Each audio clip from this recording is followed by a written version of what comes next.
Hi అండి అందరికీ. ఇవాల్టి రెసిపీ కాకరకాయ కర్రీ. ఇలా చేసుకుంటే అస్సలు చేదుండదండి. పిల్లలు కూడా చాలా బాగా తినేస్తారు. చాలా తక్కువ ఇంగ్రీడియంట్స్తో చాలా టేస్టీగా అస్సలు చేదు ఉండదు.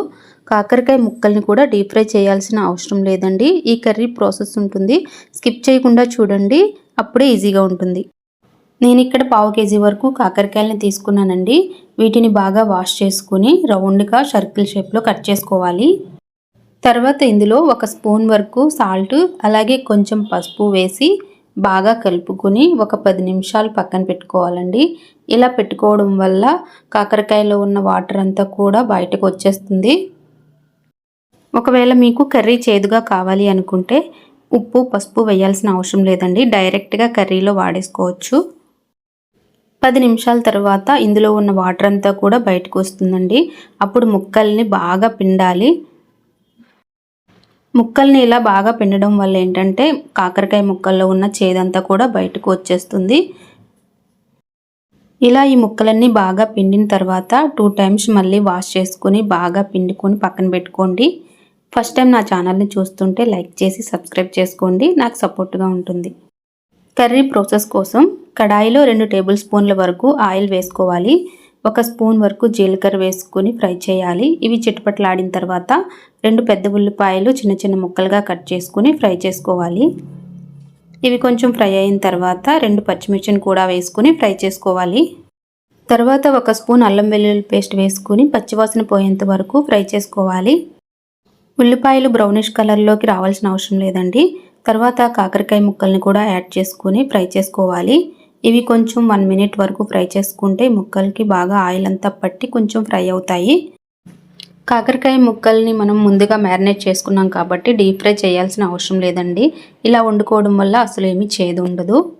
వీటిని 1 నిమిషం ఫ్రై చేసుకున్న తర్వాత 1 స్పూన్ సాల్ట్, 1 స్పూన్ కారం అలాగే కొంచెం పసుపు కూడా వేసుకుని బాగా కలుపుకోవాలి. ఇది కూడా ఒక 10 సెకండ్ల పాటు ఫ్రై చేసుకోవాలండి. ఉప్పు కారం అన్నీ ముక్కలకి బాగా పడతాయి.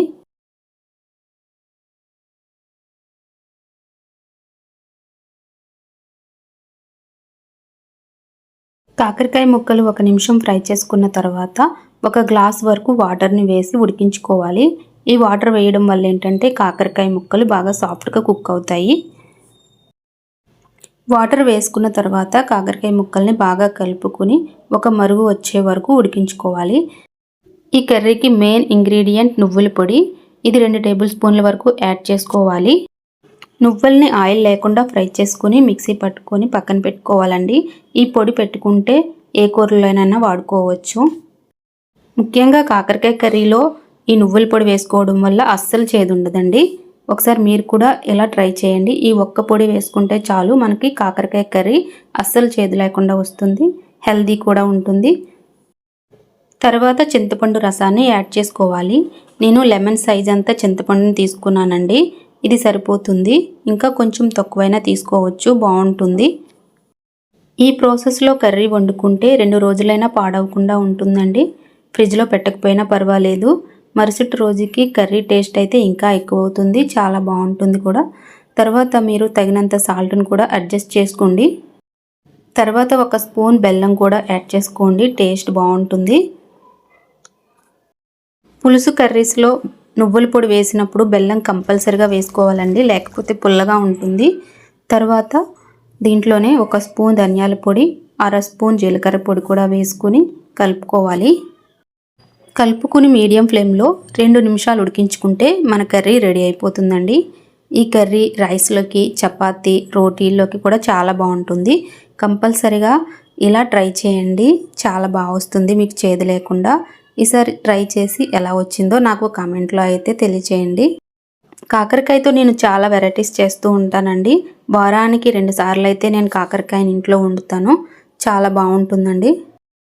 కాకరకాయ అంటే ఇష్టం ఉండని వాళ్ళు కూడా ఇలా ట్రై చేసి పెట్టండి, చాలా ఇష్టంగా తింటారు. ఈ వీడియో నచ్చితే కంపల్సరీగా లైక్ చేసి షేర్ చేయండి. అలాగే ఛానల్ని సబ్స్క్రైబ్ చేసుకుని సపోర్ట్ చేయండి. థ్యాంక్ యూ ఫర్ వాచింగ్ అండి. నెక్స్ట్ వీడియోలో మరిన్ని ట్రెడిషనల్ రెసిపీస్తో మీ ముందుకు వస్తాను. Bye bye.